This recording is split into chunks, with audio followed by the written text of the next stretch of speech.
Inquérito concluído. O motorista que atropelou e arrastou mulher em Rio do Sul vai responder por dano, lesão corporal e tentativa de homicídio. A vítima continua internada e já passou por 8 cirurgias. Abastecimento comprometido. Mais de 100 mil domicílios de 2 municípios do Vale do Itajaí podem ficar sem água nas próximas horas. A adutora que abastece a região rompeu e o trabalho de conserto deve ser concluído apenas na madrugada de amanhã. Revolta e insegurança. Usuários do transporte coletivo da capital foram pegos de surpresa na manhã de hoje com mais uma paralisação do serviço. O prefeito de Florianópolis classificou de covarde a atitude, mas publicou um decreto para tentar resolver a situação. Provas canceladas. Comissão organizadora anula avaliações de 7 dos 13 cargos do concurso do Ministério Público. E no esporte, a fase difícil dos times da capital. Na rodada de ontem, pela segunda fase da Copa do Brasil, Avaí e Figueirense amargaram mais uma derrota. O Band Cidade desta quinta-feira já está no ar.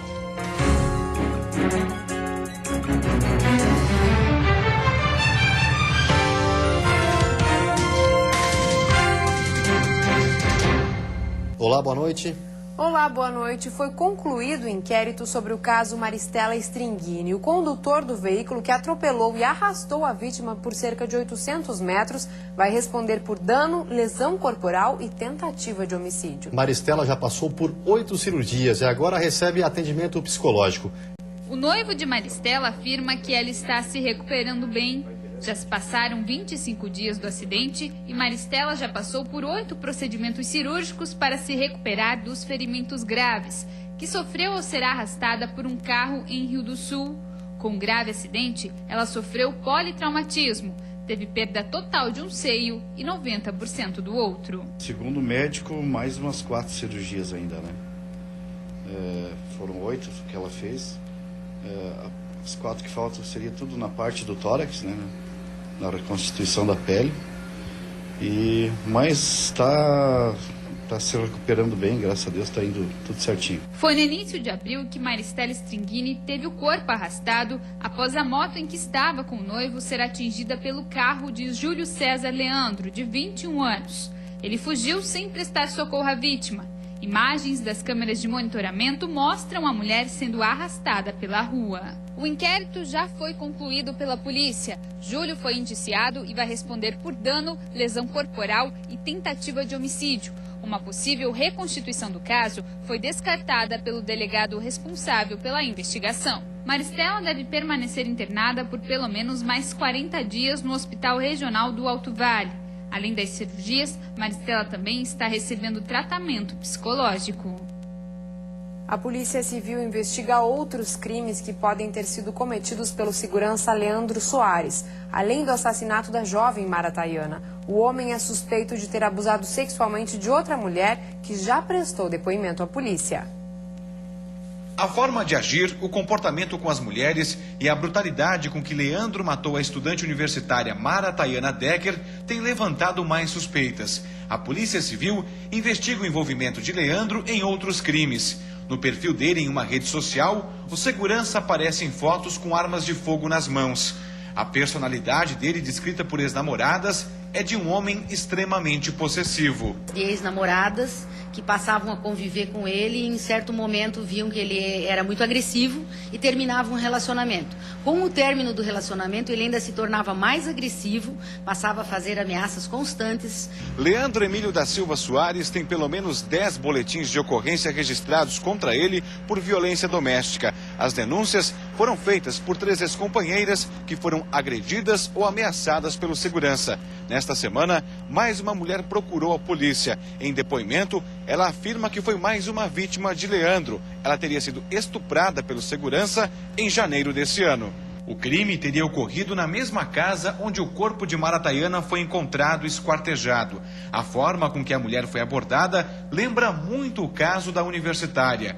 Os dois teriam dividido um táxi na saída de um barzinho da cidade.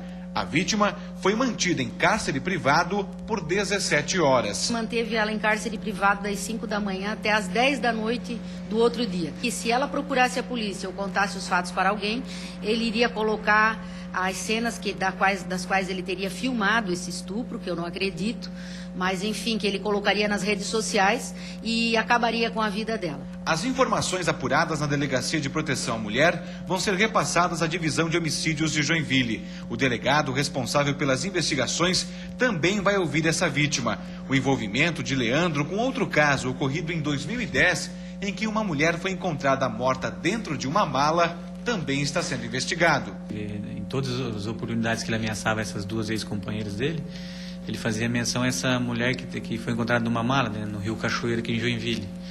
E dizendo-se que ele imputava a autoria, dizendo, não, foi eu que pratiquei, eu vou fazer com vocês duas o que eu fiz com a menina da mala, né? Leandro está preso preventivamente no presídio de Joinville. E 2 carros foram incendiados nessa madrugada em Chapecó. A Polícia Civil está buscando imagens de câmeras de segurança para tentar identificar os autores.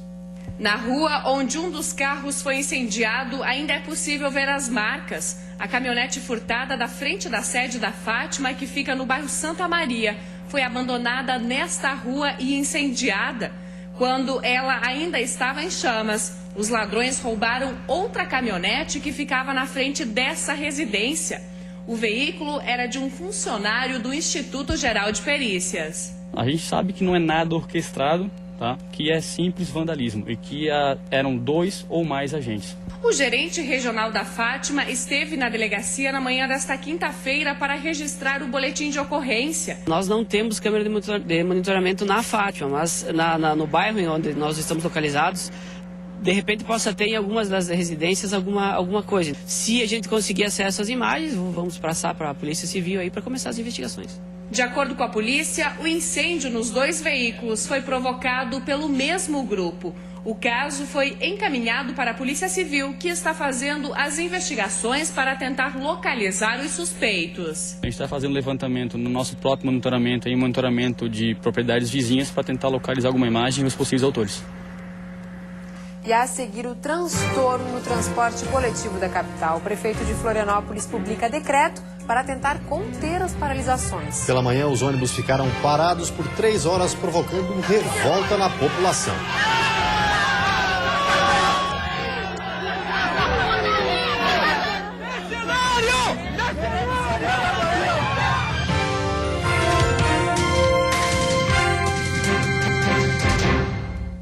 Os trabalhadores do transporte coletivo de Florianópolis paralisaram as atividades na manhã de hoje e a população se revoltou. O prefeito de Florianópolis classificou de covarde a atitude e publicou um decreto para tentar resolver a situação. César Souza Júnior, prefeito de Florianópolis, publicou um decreto afirmando o compromisso de não haver demissões na gestão atual ou na nova licitação do transporte público. Esse decreto ele torna ainda mais forte o nosso compromisso de que só haverá demissões no caso de justa causa ou do pedido do próprio trabalhador de desligamento. Os trabalhadores ameaçaram fazer novas paralisações durante a tarde, das 2 às 5 horas. Mas neste período os ônibus circularam normalmente. Os ônibus ficaram parados pela manhã, das 7h30 até às 11 horas. Quem dependia do transporte ficou na rua. Foi complicado, eu fui de pé para casa. As pessoas insatisfeitas com a paralisação fecharam uma das principais ruas do centro de Florianópolis. Um motorista furou o bloqueio, atingindo 2 pessoas. Uma criança quase foi atropelada. O carro veio com toda a velocidade, veio para o bem, freou em cima dele. Aí onde a mulher se jogou. Aí o carro voltou com toda a velocidade para trás e derrubou ela ali. Odirley conduziu o veículo e foi preso. Segundo a polícia, não há indícios que ele tenha agido com a intenção de atropelar. O acusado alega que entrou na contramão por orientação da Guarda Municipal e teve o carro cercado pela população. Eu estava tentando dar ré, porque eu virei o carro, eu vi a mulher caindo. A população, descontente com a paralisação dos ônibus, protestou. Houve tumulto quando o presidente do Sindicato das Empresas do Transporte Coletivo passou pelo local. Revoltados, os moradores também foram para cima dos funcionários. Simplesmente peguei, quando saí do hospital, fui pega de surpresa que não tinha mais ônibus. Complicou a vida de todo mundo. Pessoal que trabalha, pessoal que estuda, pessoal que vai para as creches, pessoal que vai para o médico. A polícia militar impediu que a ponte Colombo Salles, que liga a ilha ao continente, fosse fechada.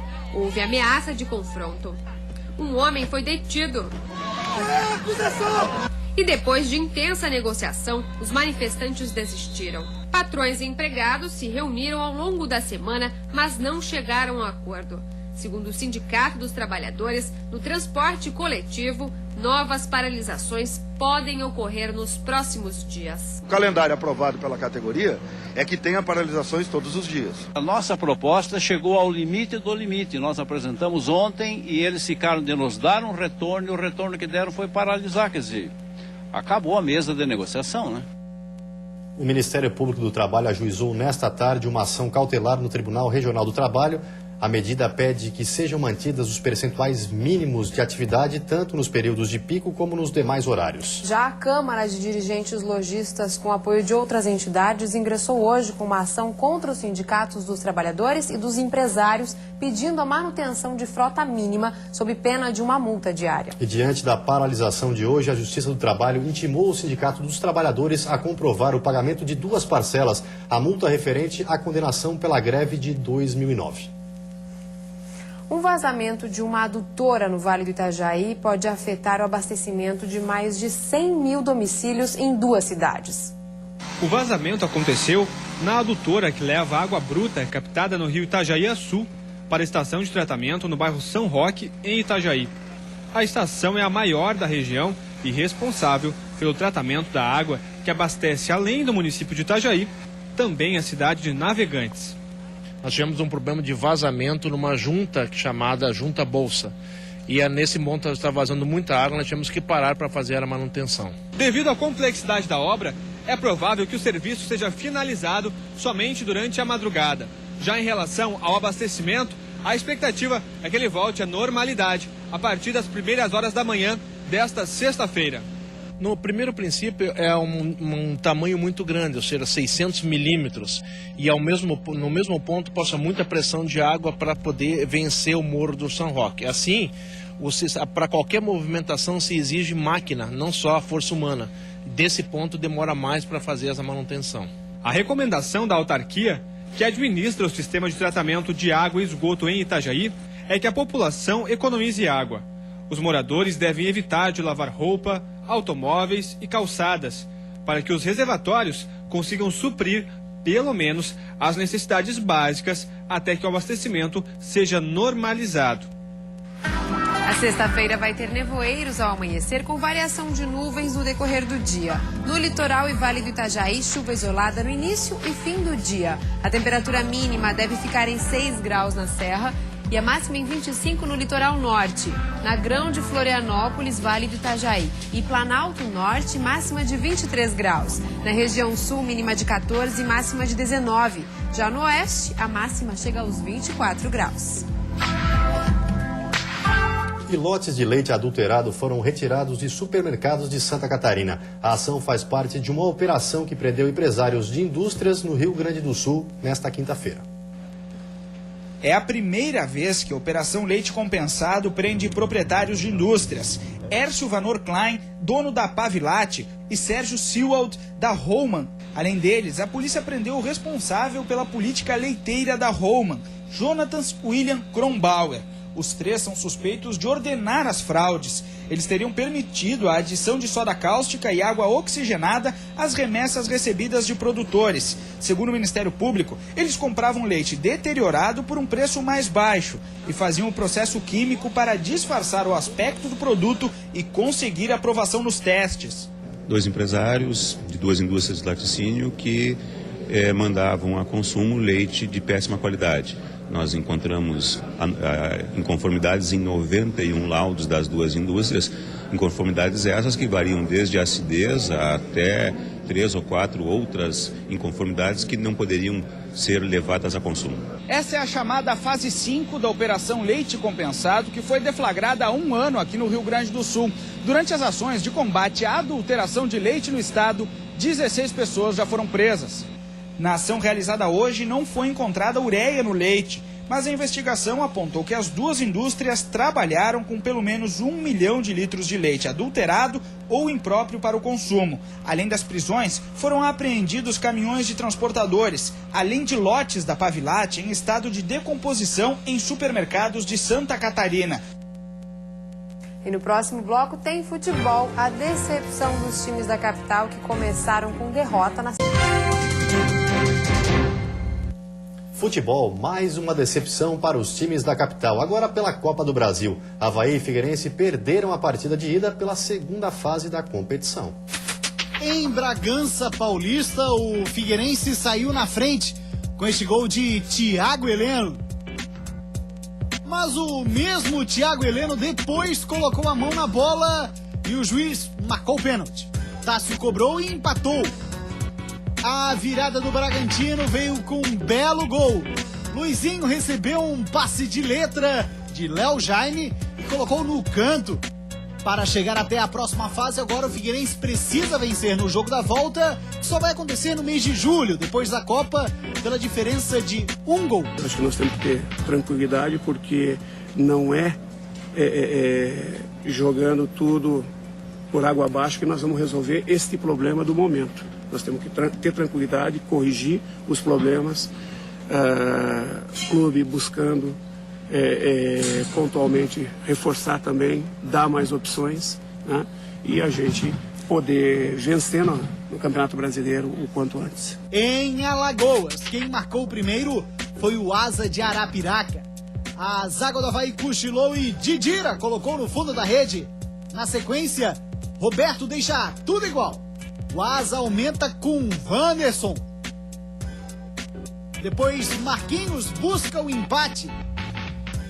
Mas a noite não era do Leão. Wagner comete pênalti e ele, Didira, cobre e define o placar. 3-2 para o Asa de Arapiraca. O Avaí precisa vencer por uma diferença de um gol na capital para continuar vivo na Copa do Brasil. O jogo acontece na próxima terça-feira, na Ressacada. No sul do estado, um grupo em especial acompanhou com entusiasmo a convocação da seleção brasileira para a Copa do Mundo. A família Cizenando do lateral Michael. É a segunda vez que o jogador vai disputar a competição. Pouca gente sabe, mas na verdade o Michael é gaúcho. Ele nasceu em Novo Hamburgo, no Rio Grande do Sul, e com 1 ano e meio veio morar em Criciúma. Chegou a defender as cores do Tigre ainda na categoria de base. A nossa equipe veio a Criciúma para saber da família do jogador como foi ter recebido a notícia da convocação para a Copa do Mundo no Brasil. Fomos recebidos pelo seu Manuel, pai do jogador, que fez questão de mostrar algumas camisas que Maicon já vestiu, inclusive a amarelinha da seleção brasileira. Maneca, como é conhecido, contou como foi a emoção no momento do anúncio. Sempre fica aquela ansiedade antes da palavra do treinador, né? Então, no momento que veio a convocação, que falou o nome do Maicon Roma, eu saí gritando aqui na sacada do prédio, e foi impressionante porque os meus vizinhos todos vieram também, começaram a bater palma para mim. Isso era uma coisa que eu não esperava e foi espontâneo, mas que deu certo, e agora é só torcer para o Maicon fazer uma boa Copa do Mundo. Mas Dona Anísia, a mãe do jogador, tem feito falta na casa. Em tratamento de saúde, ela teve que se mudar para Florianópolis. A situação motiva ainda mais o jogador, como conta a irmã de Maicon. Ele tem muito orgulho dela e se espelha muito nela para superar os problemas, né? Na Copa ele vai correr por ela também. Ah, com certeza. Porque ela sempre dizia um ditado, né? Que ela não ia vencer uma Copa, já está vencendo 2. Então ele vai correr muito por ela. Já dentro de campo, Maicon ainda precisa brigar pela titularidade. E a disputa pela vaga na lateral direita é com um amigo Daniel Alves, do Barcelona. Para seu Maneca, o jogador garantiu que vai lutar muito para estar em campo. Mesmo sabendo que o Daniel é uma pessoa boa, que é um grande jogador, né? Prova até que é a segunda Copa do Mundo dele também. Mas o Michael disse: pai, deixa comigo que o resto eu faço. Então eu tenho certeza que ele vai fazer. E nisso o pai do Maicon tem razão. O jogador é determinado e, para nossa surpresa, tem talento não só com a bola nos pés. Dá uma olhada no que a nossa equipe encontrou.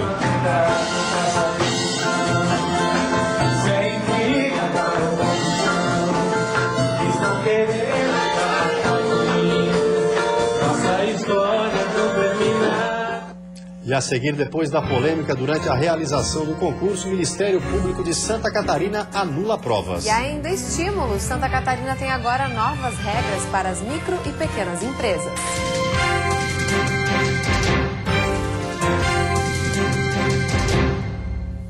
O Ministério Público de Santa Catarina decidiu anular as provas do concurso realizadas no último dia 27. Foram constatados problemas ocorridos em 5 salas. Após a apuração dos fatos, a comissão organizadora do concurso anulou as questões relacionadas a 7 dos 13 cargos. Além da denúncia de que os envelopes com exames chegaram abertos, um outro problema.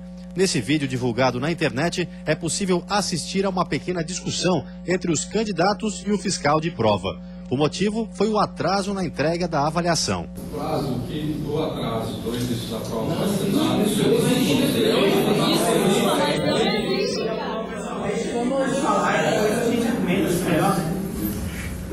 Muito bem. O prazo, nós vamos avaliar como vai ser o início no período da tarde para as pessoas que vão fazer a prova da tarde.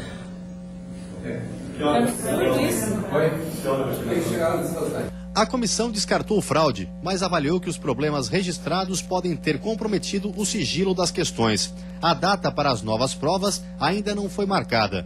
Vão precisar refazer a avaliação os candidatos que prestaram o concurso para os seguintes cargos: analista do Ministério Público, analista em auditoria, analista em letras, analista em psicologia, analista em serviço social, além de motorista e técnico em informática. E Santa Catarina já possui 447 mil micro e pequenos empresários. Com o objetivo de valorizar essa parcela importante da economia, a Assembleia Legislativa aprovou o novo Estatuto do setor. O Estatuto das Micro e Pequenas Empresas e do Empreendedor Individual foi aprovado ontem por unanimidade na Assembleia Legislativa.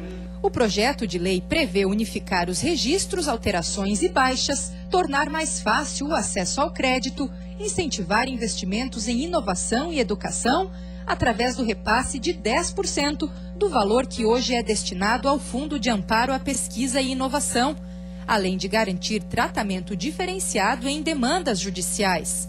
Compras do Estado, no valor de até R$80 mil, também serão feitas em micro e pequenas empresas. Para entidades representativas do setor em Santa Catarina, como a FEComércio e a FAMPESC, o Estatuto vai ser benéfico para o Estado e pode ajudar a incentivar a formalização de muitos negócios. Mas é só o primeiro passo e terá que ser debatido nos municípios. Começar a trabalhar a partir de hoje também já as melhorias e os incentivos que as empresas tanto precisam. A legislação que simplifica o processo, diminui burocracia, por lógico que aumenta a questão da diminuição dos informais e o aumento de empresas formais. Carolina é arquiteta e agora microempresária. Ela abriu uma empresa de design de interiores há 2 anos e enfrentou diversas dificuldades. Para ela, a burocracia foi a parte mais difícil do processo. A gente gastou bastante para poder abrir a empresa, é um custo elevado para um microempresário e ele tem que estar preparado para isso. Para que o Estatuto entre em vigor, falta apenas a sanção do governador Raimundo Colombo. Já na Câmara dos Deputados, é a simplificação tributária que está em discussão. O texto base do Super Simples já foi aprovado e deve ser votado nas próximas semanas. Empresas que se enquadrarem como micro ou pequenas terão facilidades para competir no mercado. E vamos ver como está o trânsito ao vivo aqui na capital. Trânsito praticamente parado na ponte Colombo Salles, que dá acesso à área continental da capital. Isso em decorrência da paralisação do transporte coletivo, que provocou longas filas durante toda essa quinta-feira. Em Florianópolis faz 22 graus nesse momento. E você fica agora com o Jornal da Band. Uma ótima noite a todos e até amanhã. Uma boa noite para você e até amanhã.